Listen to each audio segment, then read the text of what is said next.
When a bobsled comes through here, one of our passenger sleds comes through here, pushing 70 plus miles an hour, it does a tremendous amount of damage to the ice. And so what we need to do is resurface the ice.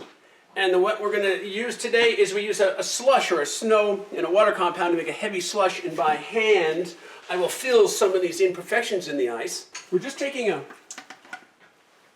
slush compound like so, getting it up here on the ice, holding it so it doesn't slide down, and by hand smoothing it out.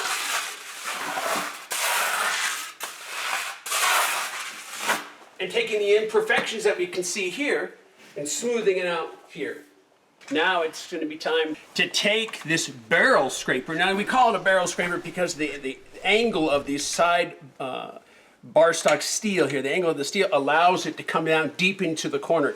The key is to make sure you keep steady pressure on the ice so the blade doesn't bounce. Otherwise we'll have inconsistencies once you get on the ice, creating that vibration, and especially the luge athletes don't like. Because again, whether it's the luge or the bobsled or the skeleton, if the track is bouncy, they can't focus. And this is a very, very fast corner.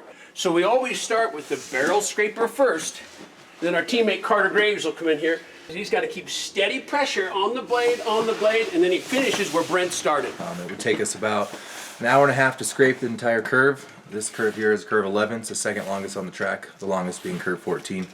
It would take about an hour to slush it as well, so about 2.5 hours to do one curve. And again, there's 15 curves on the track, so it takes us a bit to do.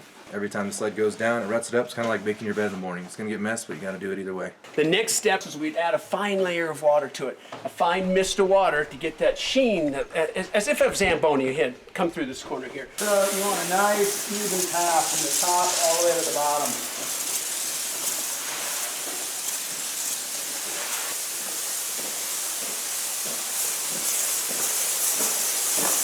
Some days it's so cold, it'll actually give us sandpaper because it's freezing in droplets on the ice, and it'll actually make it slower.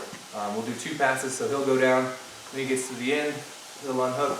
I'll put a nozzle on this one, and then I'll follow him down so we can double pass every curve.